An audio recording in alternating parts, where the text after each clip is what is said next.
السلام عليكم ورحمة الله وبركاته. الحمد لله رب العالمين،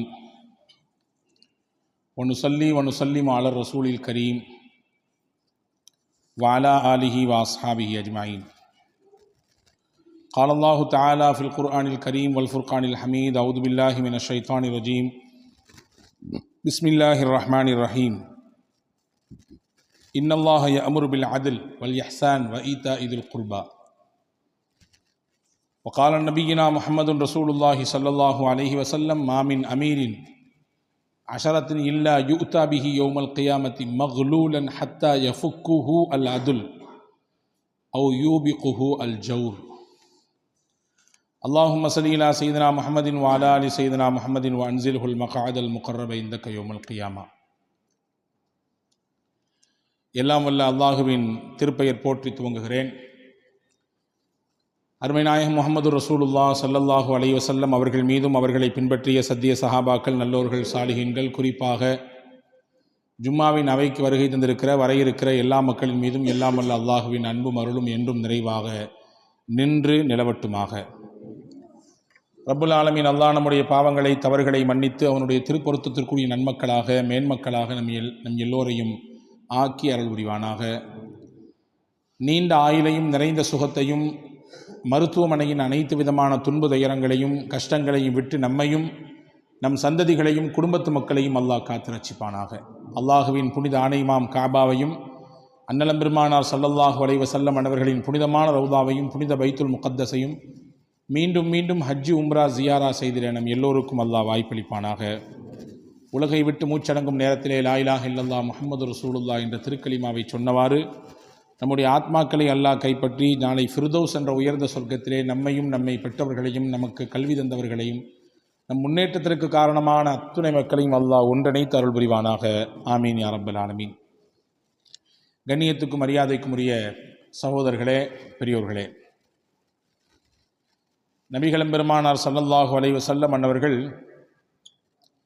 தன்னுடைய இறுதி ஹஜ்ஜிலே ஒரு சிறப்பானதொரு பேருரையை தந்தார்கள் என்று நமக்கு தெரியும். அது வரலாற்றிலே ஹுத்பத்துல் வதா, நபிகள் பெருமானார் ஸல்லல்லாஹு அலைஹி வஸல்லம் அன்னவர்கள் செய்த இறுதி பேருரை என்று பதிவாக இருக்கிறது. மக்கமா நகரில் அரஃபா மைதானத்தில் லட்சக்கணக்கான ஹாஜிகள் கூடியிருக்கும், சஹாபாக்கள் கூடியிருந்த அந்த அவையில் பெருமானார் ஸல்லல்லாஹு அலைஹி வஸல்லம் பேசிய அதிமுக்கியத்துவம் வாய்ந்த விஷயங்கள் அதிலே அடங்கியிருக்கிறது. அதிலே முக்கியமாக பெருமானார் ஸல்லல்லாஹு அலைஹி வஸல்லம் பேச்சின் இடையில் ஒரு வார்த்தை கேட்பார்கள் எல்லோரையும் பார்த்து.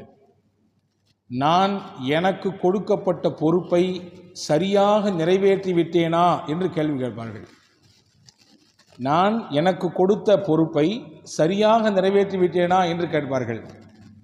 சுற்றி இருந்த மொத்த சஹாபாக்களும் அல்லாஹ் மீது ஆணையாக நீங்கள் மிகச்சரியாக நிறைவேற்றி விட்டீர்கள். மறுபடியும் இதே கேள்வி, இதே பதில், மறுபடியும் இதே கேள்வி, இதே பதில்.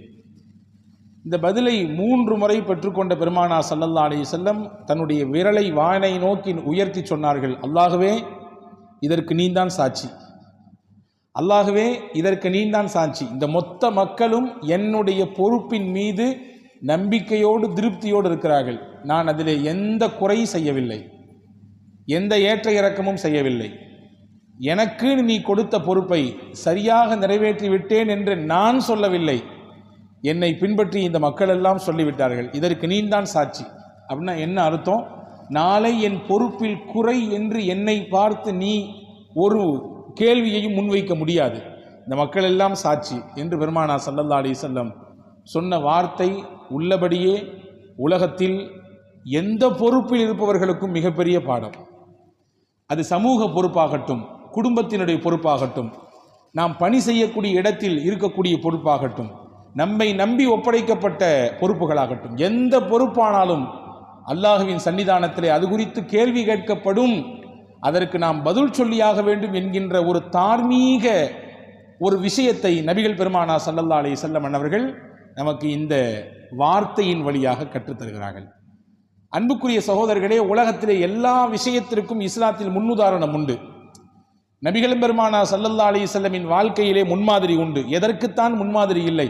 அவர்கள்தானே நமக்கு முன்மாதிரியான தலைவர். உஸ்வத்துன் ஹசனா என்று நபிகளை பார்த்துத்தானே திருக்குரான் சொல்லுகிறது.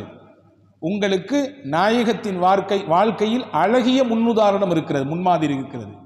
வேறெங்கே போயும் நீங்கள் தேட வேண்டாம், திரிய வேண்டாம். நபிகளின் வாழ்க்கையை பார்த்தாலே போதும், உங்களுக்கான மிகச்சிறந்த முன்மாதிரி அவர்களிடத்தில் இருக்கிறது. வாழ்க்கையில் நீங்கள் என்னென்ன துறையெல்லாம் தொடுவீர்களோ எல்லாவற்றுக்கும் முன்னுதாரணம்.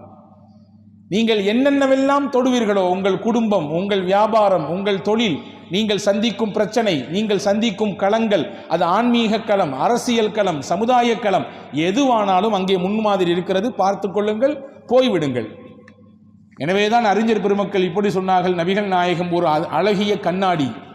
அந்த கண்ணாடிக்கு முன்னாடி போய் யார் நின்று வேண்டுமானாலும் தன்னை சீர்திருத்தி கொள்ளலாம், தன் குறைகளை கண்டுகொள்ளலாம், தன் நிறையை இன்னும் கூட்டுவதற்கு என்னவெல்லாம் செய்யலாம் என்று யோசிக்கலாம். கண்ணாடிக்கு முன்னாடி நம்ம போய் நின்னா நம்மள்கிட்ட என்ன இருக்கோ அதை அப்படி பிரதிபலிக்கும். நம்மிடத்தில் குறை இருந்தால் அதை குறையாக காட்டும், நிறை இருந்தால் நிறையாக காட்டும். ஏதாவது சரி செய்ய வேண்டும் என்றால் அதை பார்த்து நாம் சரி செய்து கொள்ளலாம். முடி களைந்திருக்கிறது, இங்கே கொஞ்சம் கருப்பாக இருக்கிறது, வெளுப்பாக்கி கொள்ளலாம்.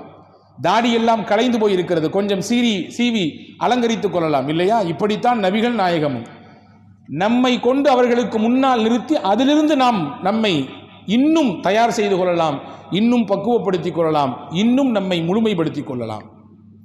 எனவே அன்பர்களே, அந்த முன்மாதிரி தூதர் முஹம்மது ஸல்லல்லாஹு அலைஹி வஸல்லம் அன்னவர்களின் வாழ்க்கையில் நமக்கான நிறைய பாடங்கள் நிறைந்திருந்தாலும் இன்றைக்கு நாம் பார்க்கக்கூடிய விஷயம், பொறுப்பில் இருக்கக்கூடியவர்களுக்கு பெருமானார் எப்படி முன்மாதிரியாக இருந்தார்கள். எந்த பொறுப்பாகட்டும், எல்லாவற்றுக்குமான முன்மாதிரி பூமான் நபி ஸல்லல்லாஹு அலைஹி வஸல்லம். தகுதியான தேர்ந்தெடுக்கப்பட்ட இவர் இதை செய்தால்தான், இந்த பொறுப்பு இவருக்கு தரப்பட்டால் இதை சரிவர செய்வார் என்பதை உறுதிப்பட 100% விளங்கி அதை பெருமானார் ஸல்லல்லாஹு அலைஹி வஸல்லம் ஒப்படைப்பார்கள். கேட்டவர்களுக்கெல்லாம் பொறுப்பை பெருமானார் கொடுத்ததே இல்லை. பல நபர்கள் பொறுப்புக்கு ஆசைப்படுவார்கள், ஆனால் அவர்களுக்கு பெருமானார் ஸல்லல்லாஹு அலைஹி வஸல்லம் வழங்கியதில்லை. ஒரு அதி அற்புதமான ஹதீஸ் முஸ்லிம் ஷரீஃபிலே வந்திருக்கிறது.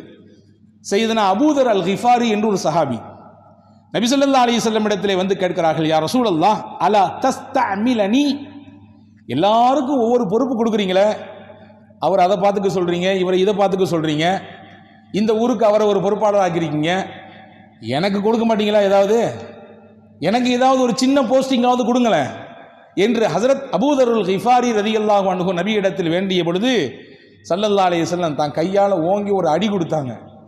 முதுகில் ஒரு அடி கொடுத்துட்டு சொன்னாங்க, இன்னக்க லஈஃப் அபூதர், நீங்கள் பலவீனமானவர். பொறுப்பு என்பது ஒரு சுமை, அதை சொல்கிறார்கள். நீங்கள் பலவீனமானவர், இந்த சுமையை உங்களால் சுமக்க முடியாது. இதற்கென்று சில தகுதி மிக்கவர்கள் இருக்கிறார்கள், இதற்கென்று சில நியாயவான்கள் இருக்கிறார்கள். அவர்களின் மீது சுமத்தப்படுகிற பொழுது அதை அவர்களால் சுமந்து கொள்ள முடியும், உங்களால் முடியாது, சுமை இது அப்படின்னு சொன்னதோடு விடல. அதுக்கு அடுத்து தான் செய்தியே இருக்குது. நபிகள் பெருமானார் ஸல்லல்லாஹு அலைஹி வஸல்லம் சொன்னார்கள், யா அபூதர் வ இன்னஹ அமானா, அது மட்டுமல்ல, பொறுப்பு அமானீதம், அல்லாஹ்வினால் கொடுக்கப்பட்ட அமானீதம். குடும்ப பொறுப்பு குடும்ப தலைவரிடத்திலே அல்லாஹ் விசாரிப்பான். ஊரின் பொறுப்பு ஊரின் தலைவரிடத்திலே அல்லாஹ் விசாரிப்பான். ஒரு குழுவின் பொறுப்பு அந்த குழுவின் தலைவரிடத்திலே அல்லாஹ் விசாரிப்பான். ஒரு இயக்கத்தின் பொறுப்பு அந்த இயக்கத்தின் தலைமையிடத்திலே அல்லாஹ் விசாரிப்பான். ஒரு ஜமாத்தின் பொறுப்பு அந்த ஜமாத்தினுடைய பொறுப்பாளரிடத்திலே அல்லாஹ் விசாரிப்பான். சொல்லிட்டு சொன்னாங்க, அது அமானிதம். சொல்லிட்டு அடுத்து ஒரு வார்த்தை சொன்னாங்க, வ இன்னஹ யௌமல் கியாமத்தி ஜிஸியுன் வ அவ் நதாமத்துன், அந்த பொறுப்பை சரிவர செய்தவர்கள் மறுமையிலே அதற்கான மகத்தான கூலியை பெறுவார்கள். அதிலே மாற்று கருத்தே இல்லை. கூலி என்றால் இப்படி அப்படி கூலி எல்லாம் கிடையாது, மகத்தான கூலி, மகத்தான கூலி அல்லாஹ் தருவான். எனவேதான் ஹதீஸிலே ஒரு செய்தி வந்திருக்கும், நாம் எல்லாம் படித்திருப்போம், கேட்டிருப்போம். 7 நபர்களுக்கு அல்லாஹ் தன்னுடைய அரிசின் சிம்மாசனத்தின் நிழலை தருவான். அந்த 7வரில் ஒருவர் யார் தெரியுமா? இமாமுன் ஆதிலுன், தகுதிமிக்க நீதமான நேர்மையான ஒரு தலைவர், ஒரு பொறுப்பாளர். அவருக்கு அல்லாஹ் அரிசி நிழலை தருவான். காரணம் என்ன? அவரின் பொறுப்பில் அவர் சரியாக இருந்தார், 100% அவர் உண்மையாக இருந்தார். 100% அவர் அல்லாஹ்விற்கு பயந்து நடந்தார். எனவே அவருக்கு அல்லாஹ் கொடுக்கும் மதிப்பு என்ன தெரியுமா? உலக மாந்தர்கள் கூடி இருக்கும் இடத்துல அவர் அல்லாஹ் கௌரவப்படுத்துவான். வாங்க, நீங்க இந்த நிலையில நின்னுங்க, உங்களுக்கான இடம் தான் இது, உங்கள் தகுதிக்கான இடம் தான் இது என்று அல்லாஹ் சொல்லுவான். எனவே கொடுக்கும் பொறுப்பை நீங்கள் வாங்கி மிகச்சரியாக செய்தால் அது அல்லாஹ்விடத்திலே மகத்தான கூலியை பெற்றுத்தரும். அபூதர் ரலியல்லாஹு அன்ஹு சொல்லிட்டு அடுத்து சொன்னாங்க, அதில் கொஞ்சம் கோட்டை விட்டீங்கன்னு வச்சுங்களேன், கொஞ்சம் முன்ன பின்ன நீங்க பார்த்தும் பார்க்காம நடந்து போயிட்டீங்க வச்சுங்களேன், நதம, அதுதான் உங்களுக்கு மறுமையிலே கைசேதம். அதை நினைத்தே நீங்கள் வருந்துவீர்கள். இல்லா மன் அஹதஹா பிஹக்கிஹா வ அத்தல்லதி அலைஹி ஃபீஹா. ஆனால் சில நபர்களுக்கு அல்லாஹ் கைசேதத்தை தரமாட்டான். காரணம், அவர்கள் தங்களுக்குரிய பொறுப்பை 100% உண்மையாக இருந்தார்கள்.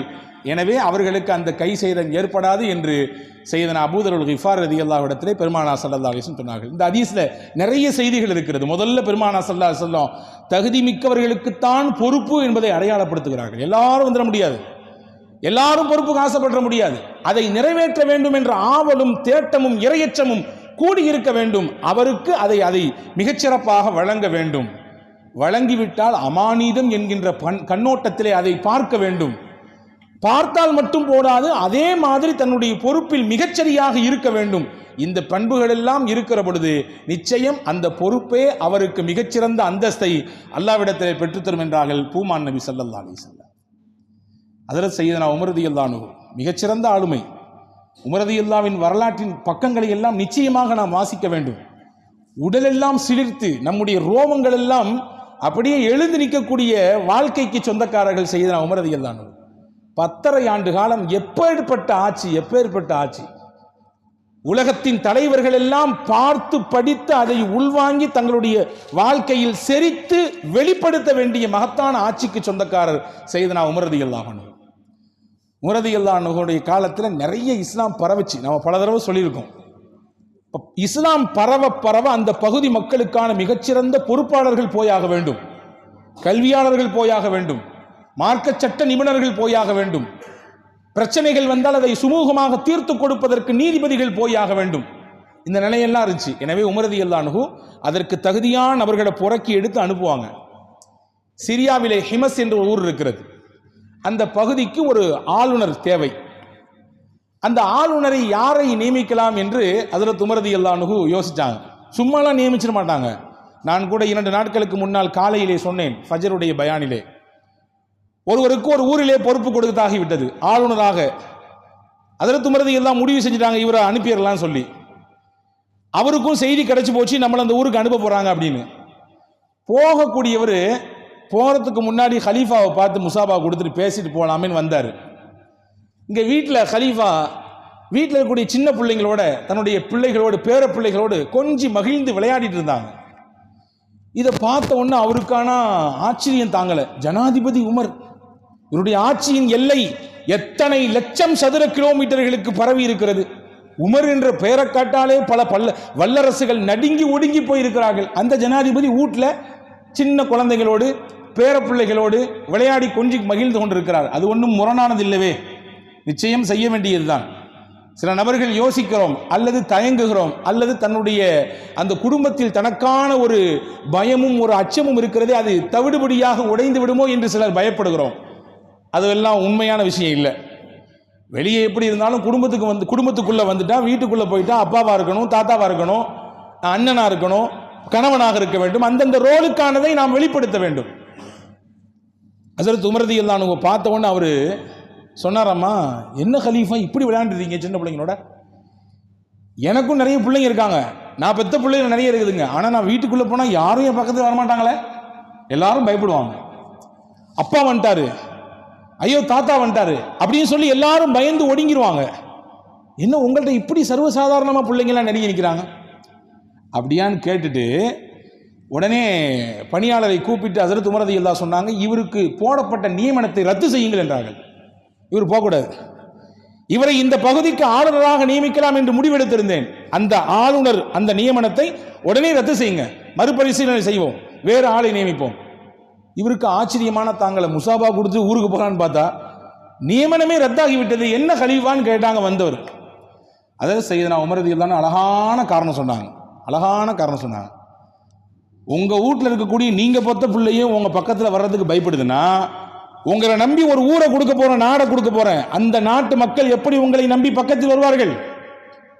அவர்களின் சங்கடத்தை, கஷ்டத்தை, நிந்தனையை, அவர்களின் சிரமத்தை, நெருக்கடிகளை உங்களிடத்தில் சொல்ல வர வேண்டாமா? நீங்கள் அதை காது கொடுத்து கேட்க வேண்டாமா? அஞ்சு கொண்டே வெளியே நின்னால் யார் பேசுறது அவர்கிட்ட போய் முகத்தை காமிச்சிருவாரு, ஏதாவது ஒன்று கிடக்க ஒன்று பேசிடுவாரு என்று நினைத்து மக்கள் ஒதுங்கி போய்விட்டால் நீங்கள் அந்த பொறுப்பில் இருந்து என்ன லாபம்? எனவே வேண்டாம். நீங்கன்னா ஹஜ்ரத் உமர் ரலியல்லாஹு அன்ஹு எவ்வளவு அழகான தேர்வு, சரியாக தேர்வு செய்வார்கள் சையதுனா உமர் ரலியல்லாஹு அன்ஹு. அப்படித்தான் ஹிமஸ் மாகாணத்திற்கு ஹஜ்ரத் சையதுனா சயீத் இப்னுல் ஆமிர் என்று சொல்லக்கூடிய ஒரு ஏழை சஹாபி, ரொம்ப ஏழை, பொறுப்புகளும் அதிகாரங்களும் பணத்தையும் அல்லது செல்வாக்கையும் மையப்படுத்தி பகிரப்படுமையானால் அது மிகப்பெரிய ஆபத்தை விளைவிக்கும். அதில் சையதுனா உமர் ரலியல்லாஹு அன்ஹு மிகச்சிறப்பாக தேர்வு செய்தார்கள். ஏழை சஹாபி. அவரை கூப்பிட்டு நீங்க தான் ஹிமஸ் என்ற மாகாணத்திற்கே ஆளுநர் என்றாங்க. சயீத் இப்னுல் ஆமிர் ரலியல்லாஹு அன்ஹு ஆளை விட்டா சரி, என்னைக்கு இந்த மாதிரி பொறுப்புலாம் தராதீங்க, நான் வெளியே இருந்து ஒரு சாதாரண ஒரு மனிதராக இருந்து என்ன செய்ய வேண்டுமோ செய்கிறேன், பொறுப்பெல்லாம் எனக்கு வேண்டாம் என்று சொன்ன நேரத்தில் சையதுனா உமர் இப்னு கத்தாப் ரலியல்லாஹு அன்ஹு ஒரு அழகான வார்த்தை சொன்னாங்க. ஹதீஸ்ல வந்திருக்கிறது, சயீத் நீங்க எல்லாரும் சேர்ந்து என்னைய பொறுப்பாளராக தேர்வு செஞ்சிருவீங்க, நான் உங்களுக்கு ஜனாதிபதியா ஹலீஃபாவா இருந்து உங்களை எல்லாத்தையும் வழி நடத்தணும், ஆனா என்னைய அம்போன்னு தனியா வித்துட்டு நீங்க எல்லாம் யாரும் எனக்கு ஹெல்ப் பண்ண வரமாட்டீங்க, அப்படித்தானே? நியாயம் இருக்குது இந்த வார்த்தையில. எல்லாரும் எனக்கு கொடுத்துருவீங்க பொறுப்பை, யாரும் எந்த ஹெல்ப்பும் பண்ண மாட்டீங்க, யாரும் வந்து எனக்கு கூட நிற்க மாட்டீங்க, என்னுடைய இந்த பணிச்சுமையை நீங்கள் பகிர்ந்து எடுத்துக்கொள்ள மாட்டீர்கள், அப்படி என்றால் என்ன பொறுப்பு இது, என்ன மனநிலைமை இது என்று ஹஜ்ரத் சையதுனா உமர் ரலியல்லாஹு அன்ஹு கேட்டவுடன் சையதுனா சயீத் இப்னுல் ஆமிர் ரலியல்லாஹு அன்ஹு உள்வாங்கிட்டாங்க. சரி, வேற வழி இல்லை, ஏற்றுக்கொள்வோம் என்று ஏற்றுக்கொண்டார்கள். வரலாற்றில் எழுதுறாங்க, சயீத் இப்னுல் ஆமிர் ரலியல்லாஹு அன்ஹு அவர்களை ஹஜ்ரத் சையதுனா உமர் ரலியல்லாஹு அன்ஹு தேர்வு செய்தது மிகச்சிறப்பான தேர்வு. அது அந்த பகுதி மக்களுக்கு மார்க்கமும் வாழ்க்கைக்கு தேவையான விஷயங்களும் அவர்களுக்கு ஏற்படக்கூடிய பிரச்சனைகள், சிக்கல்களை தீர்த்து கொடுக்கக்கூடிய மிகச்சிறந்த ஞானமும் சயீத் இப்னுல் ஆமிர் ரலியல்லாஹு இடத்தில் இருந்தது. இன்னைக்கு எப்படி பொறுப்புக்கு வந்தால் எவ்வளவு தூரம் ஆட்டையை போடலாம் என்று பார்க்கக்கூடிய காலம் இது. ஒரு சின்ன கவுன்சிலராக இருந்தாலும் கூட எத்தனை சீக்களை நாம் கொஞ்சம் சுருட்டி கொள்ளலாம் இந்த 5 ஆண்டுகளிலே என்று யோசிக்கக்கூடிய காலம் இது.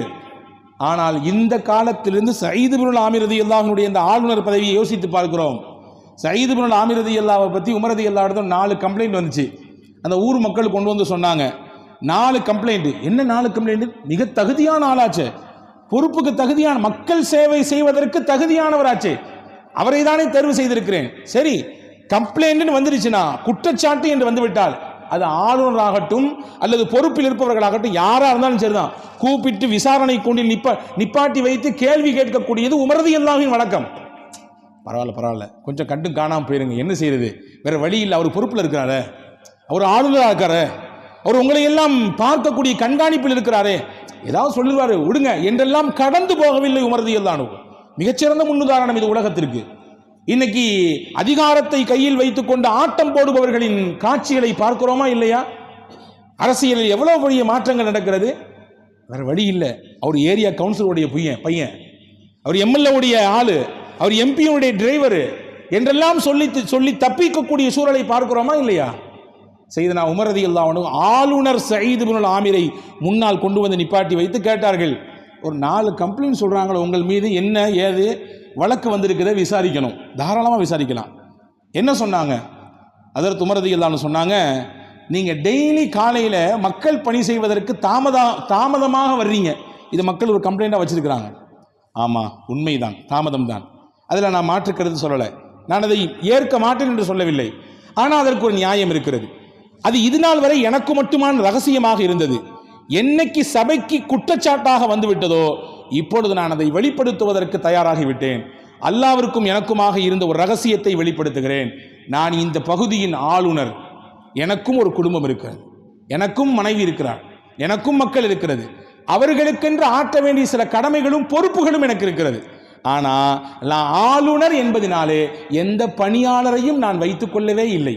என் அதிகாரத்தை வைத்து, என்னிடத்தில் இருக்கக்கூடிய பொறுப்பை வைத்து நான் யாரையும் ஆட்டவில்லை, யாரையும் பணியமர்த்தவில்லை.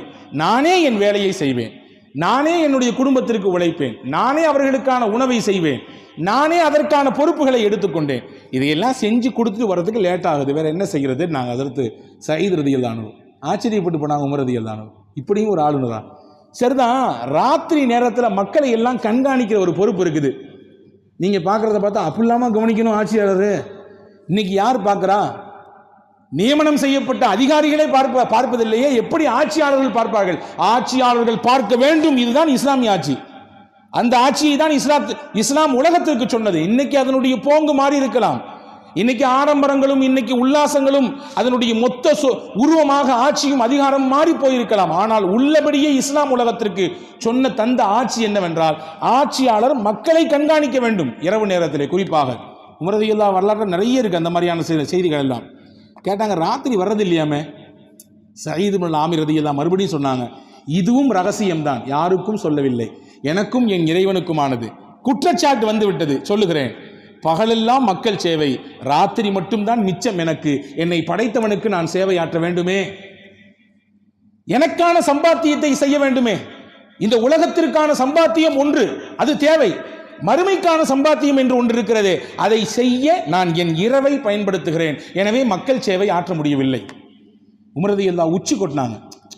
மாஷா அல்லாஹ். சரி, அதுக்கு அடுத்து கேட்டாங்க, மாசத்துல ஒரு நாள் லீவு போடுறீங்கன்னு சொன்னாங்களே, மாதத்தில் ஒரு நாள் விடுமுறை எடுப்பதாக சொன்னாங்களே, உண்மைதான். நான் ஆளுநர், மக்களை எல்லாம் சந்திக்க வேண்டும், தூதுவர்கள் வருவார்கள், அவர்களை எல்லாம் சந்திக்க வேண்டும், உரையாட வேண்டும். என்னிடத்தில் இருப்பதோ இந்த ஒற்றை உடுப்பு, நல்ல உடுப்பு. ஒரே ஒரு உடுப்பு தான் இருக்குது. இன்னைக்கு நம்மால் போடுற கோட்டினுடைய ரேட் எவ்வளவு? எத்தனையோ லட்சம் இல்லையா?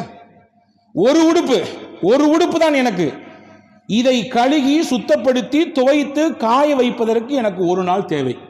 அந்த நாளில் நான் என் வீட்டில் உடுப்பு உடுத்துவேன். அது தையல் உடுப்பு, ஒட்டு போட்ட உடுப்பு. பாலஸ்தீனத்தை வெற்றி கொள்ள சையதுனா உமர் ரலியல்லாஹு அன்ஹு மதீனாவிலிருந்து பயணித்து போனார்கள். சொப்ரானிஸ் என்று சொல்லக்கூடிய அந்த வேதம் படித்த அந்த கிறிஸ்துவர்களுடைய பாதிரியார் அதிர்ந்து போய்விட்டார் உமரை பார்த்தவுடன், ஜனாதிபதி உமரை பார்த்து. அவர் அதிர்ச்சிக்கு என்ன காரணம்? ஜனாதிபதி உமர் உடுத்திருந்த உடுப்பிலே 19க்கும் அதிகமான இடத்திலே தையல் ஒட்டு போடப்பட்டிருந்தது. அதிர்ந்து போய்விட்டார். இவரா ஜனாதிபதி? இவருடைய ஆளுகைக்கு கீழே இருக்கக்கூடிய மக்களா இத்தனை பகுதிகளை வெற்றி கொள்கிறார்கள்?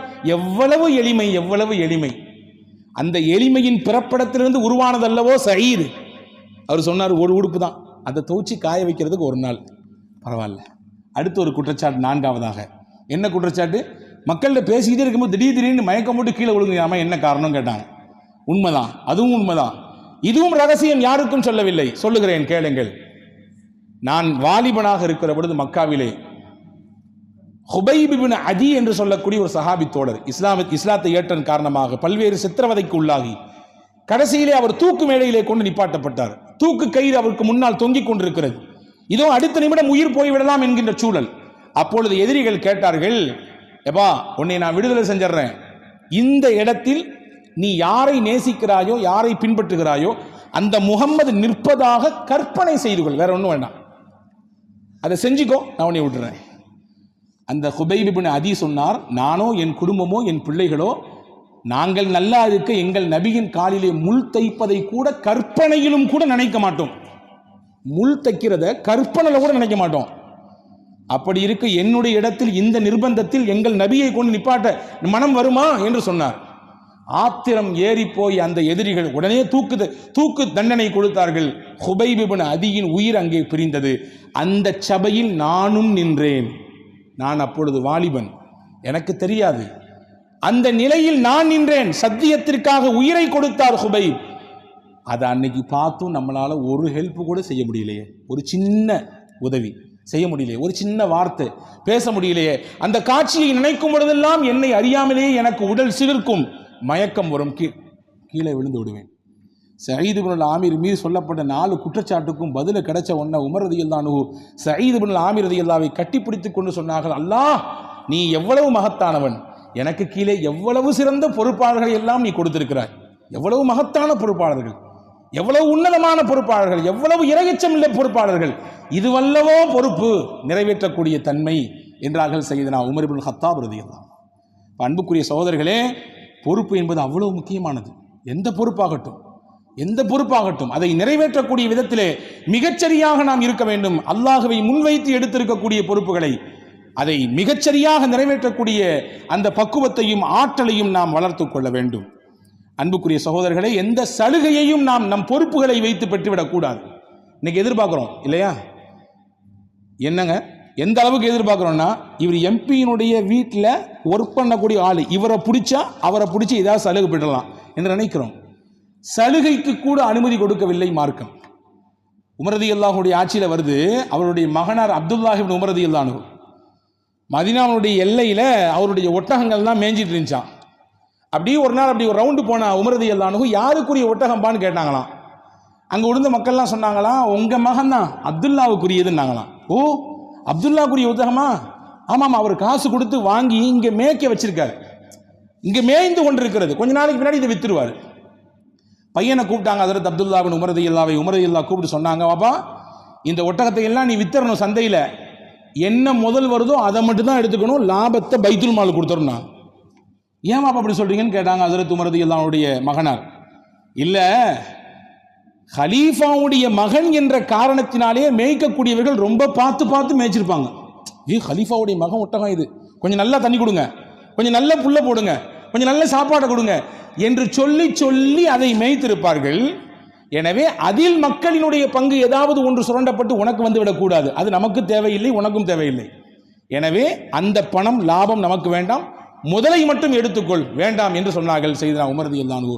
அப்படியே தந்தைக்கு கட்டுப்படக்கூடிய தனையன் சையதுனா அப்துல்லாஹ் இப்னு உமர் ரலியல்லாஹு ஏற்றுக்கொண்டாங்க. என்னது, நீங்க சொல்றதெல்லாம் நான் கேட்க முடியுமா? அதெல்லாம் நான் சொந்தமாக சம்பாதிச்சு ஏதாவது ஒரு இதில் ஏதாவது பித்தலாட்டம் இருக்குதா, மேலே கீழே இருக்குதா? எதுவும் இல்லை.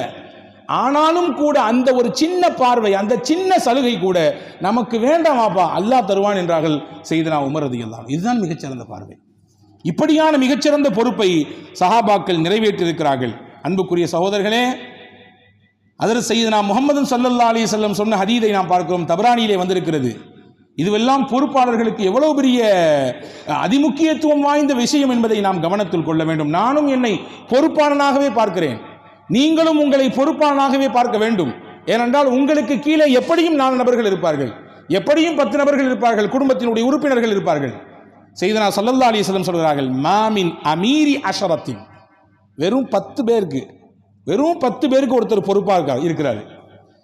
இல்லா யுதா பிஹி யௌமல் கியாமா, அந்த 10 பேருக்கு ஒரு பொறுப்பாக இருந்தாலும் அவரை அல்லாஹ் மறுமையில் கொண்டு வருவான், நிப்பாட்டுவான். மக்லூலன், அவருடைய கழுத்திலே ஒரு விலங்கு போடப்பட்டிருக்கும், அவருடைய கழுத்திலே ஒரு விலங்கிடப்பட்டிருக்கும்.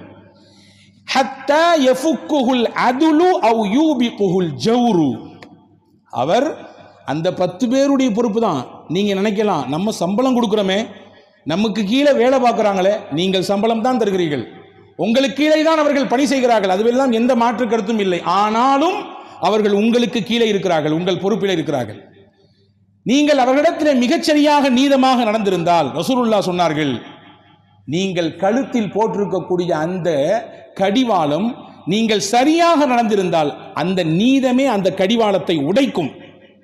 அவ் யூபிகுஹுல் ஜௌரு, அல்லது ஏதோ ஒரு சமயத்தில் ஏதோ ஒரு பேச்சு அல்லது ஏதோ ஒரு நடவடிக்கை அவங்கள மனசை காயப்படுத்திருந்துச்சு, அல்லது ஏதாவது ஒன்று அவங்கள டிஸ்டர்ப் பண்ணிருந்துச்சு, ஏதாவது ஒன்று அவங்கள சங்கடப்படுத்திருந்துச்சு சொன்னா நபிகள் சொன்னார்கள், யூபிகுஹுல் ஜௌர், அந்த அநியாயமே அவர்களின் கழுத்தில் போடப்பட்ட அந்த விலங்கை நல்லா இறுக்கி விடும் நாங்கள் சொன்னாங்க.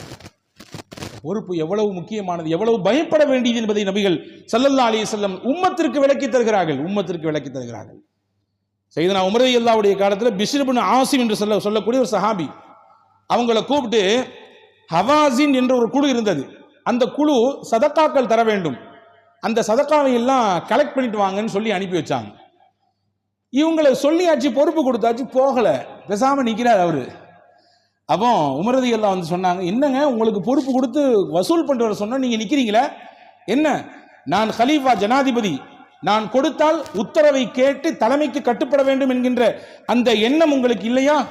தலைமைக்கு கட்டுப்பட வேண்டியது எவ்வளவு முக்கியமான விஷயம், அதையே நீங்க எடுத்துக்கல அப்படின்னு கேட்டாங்க. ஹஜ்ரத் பிஷ்ர் இப்னு ஆசிம் ரலியல்லாஹு சொன்னாங்க, தலைமைக்கு கட்டுப்படுதல் என்பது சத்தியமான விஷயம், அதுல மாற்று கருத்தே இல்லை. உங்களுக்கு மேலே தலைமை, அது ஒரு கருப்பு நிற இனத்தை சேர்ந்தவர், தலை அப்படி சூம்பி போய் இருக்குது, முகமெல்லாம் விகாரமா இருக்குது, உதடெல்லாம் பருத்து போய் இருக்குது, அவர் உங்களுக்கு தலைமையாக இருந்தாலும் அவர் சொன்னால் அதற்கு நீங்கள் கட்டுப்படுங்கள், கேட்டு நடங்கள். அதுதான் இத்தாத்துல் அமீர், தலைமைக்கு கட்டுப்பாடு என்பது அதுதான். இதை ரசூலுல்லாஹி ஸல்லல்லாஹு அலைஹி வஸல்லம் சொல்லி கொடுத்தாங்க. அந்த பாரம்பரியத்தை பார்த்து வளர்ந்தவங்க தான் சஹாபாக்கள். இருந்தாலும் வேற ஒரு ஹதீஸ் அவருடைய மனசை போட்டு குறைஞ்சிக்கிட்டே இருந்துச்சு. வசூல் பொறுப்பு கொடுக்கப்பட்டு விட்டது, ஆனா போகாம நிக்கிறாரு. என்னன்னு கேட்கிறாங்க உமர் ரலியல்லாஹு அன்ஹு. சையதுனா பிஷ்ர் இப்னு ஆசிம் ரலியல்லாஹு சொன்னாங்க, மன் உல்லிய மின் அம்ரில் முஸ்லிமீன ஷைஆ உத்திய பிஹி யௌமல் கியாமா ஹத்தா யூகஃபு அலா ஜஸ்ரி ஜஹன்னம். யாருக்கு அல்லாஹ் ஒரு பொறுப்பை கொடுத்து அந்த பொறுப்பாளராக ஒருவர் இருக்கிறாரோ அவரை அல்லாஹ் நாளை மறுமையிலே ஒரு பாலத்தில் கொண்டு வந்து நிப்பாட்டுவான். அந்த பாலம் எப்படிப்பட்ட பாலம் என்றால், அதற்கு கீழே நரகத்தினுடைய நெருப்பு ஜுவாலைகள் எழுந்து கொண்டிருக்கும். நரகத்தினுடைய மொத்த வேதனைகளும் அந்த பாலத்திற்கு கீழே இருக்கும். ஸல்லல்லாஹு அலைஹி வஸல்லம் சொன்னாங்க, யார் தனக்கு கொடுக்கப்பட்ட பொறுப்பை மிகச்சரியாக நிறைவேற்றினாரோ அந்த பாலத்தை எளிதாக கடந்து போய்விடுவார். ஆனால் பொறுப்பில் கொஞ்சம் முன்ன பின்ன பார்த்தும் பார்க்காமையும், கொஞ்சம் கவனிச்சும் கவனிக்காமையும், கொஞ்சம் அல்லாஹ்வுக்கு பயப்படாம முன்ன பின்ன என்று இருந்தால் பெருமானார் சொன்னார்கள், அந்த பாலத்தில் தடுமாறி கீழே விழுந்தால் நரகம்தான். இது ரசூலுல்லாஹ் சொன்ன வார்த்தை. எனவே பொசுக்குன்னு நீங்க தூக்கி கொடுத்துட்டீங்க என்ற வசூல் பொறுப்பை, இதிலே நான் முன்னே பின்னே நடந்து விட்டால், இதிலே என்னை தெரியாமல் ஏதாவது தவறு நடந்து விட்டால், குற்றம் நடந்து விட்டால், என்னுடைய மறுமை மொத்தமும் அல்லவா போய்விடும், என் மொத்த மறுமையும் போய்விடுமே, நரகத்திற்குரியவனாக நான் ஆகிவிடுவேனே என்ற அச்சம்தான் ஹலீஃபா என்னை போக விடாமல் தடுத்து வைத்துக் கொண்டிருக்கிறது என்றார்கள் பிஷ்ர் இப்னு ஆசிம் ரலியல்லாஹு அன்ஹு. அன்புக்குரிய சகோதரர்களே, இந்த பார்வைதான் உலகத்திற்கு இஸ்லாம் கொடுக்கக்கூடிய பார்வை. எனவேதான் சொல்லுகிறோம், உயர்ந்த அதிகாரத்திற்கு ஒரு முஸ்லீம், இதையெல்லாம் புரிந்த ஒரு முஸ்லீம் வந்து அமர வேண்டும். இந்த ஹதீதுகளை எல்லாம் உள்வாங்கி ஒருவர் வந்து அமர வேண்டும். உயர்ந்த மக்களை பராமரிக்கக்கூடிய, மக்களை ஆளக்கூடிய இடத்திற்கு இந்த மாதிரியான புரிதலோடு ஒருவர் வருகிற பொழுது நிச்சயமாக அங்கே தவறு நடக்காது, நிச்சயமாக அங்கே குழப்பங்கள் ஏற்படாது, நிச்சயமாக அங்கே மக்கள் விரோத போக்கு இருக்காது, நிச்சயமாக அங்கே மக்களின் நிந்தனை இருக்காது. காரணம், மக்கள் நிந்திக்கப்பட்டால் அதன் மூலம் அந்த பொறுப்பாளர் நிந்திக்கப்படுவார் அல்லாஹ்விடத்திலே என்றார்கள் பெருமானார் ஸல்லல்லாஹு அலைஹி வஸல்லம். மக்கள் கசங்கினால், புழுங்கினால், அவர்களை யார் பொறுப்பாளராக இருக்கிறாரோ அவரை அல்லாஹ் புளிவான், கசக்குவான் என்றார்கள் பெருமானார் ஸல்லல்லாஹு அலைஹி வஸல்லம். எனவே அன்பான சகோதரர்களே, அப்படிப்பட்ட உயர்ந்த சிந்தனையோடு வாழக்கூடிய தௌஃபீகை அல்லாஹ் நசீபாக்குவானாக. அந்த மாதிரி சிந்தனை உள்ள இஸ்லாமிய நல்ல பொறுப்பாளர்களை நாம் உருவாக்குவோமாக. அந்த உருவாக்கப்பட்ட பொறுப்பாளர்கள் நம்மையும், நம் நாட்டையும், நம்முடைய அதிகாரத்தையும் வந்து அமரக்கூடிய தௌஃபீக்கை மிக விரைவிலே அல்லாஹ் நமக்கும் நம் சமூகத்திற்கும் நசீபாக்குவானாக. ஆமீன். வாஹிரு தாவானா அல்ஹம்துலில்லாஹி ரப்பில் ஆலமீன். அஸ்ஸலாமு அலைக்கும் வரஹ்மத்துல்லாஹி வபரகாத்துஹு.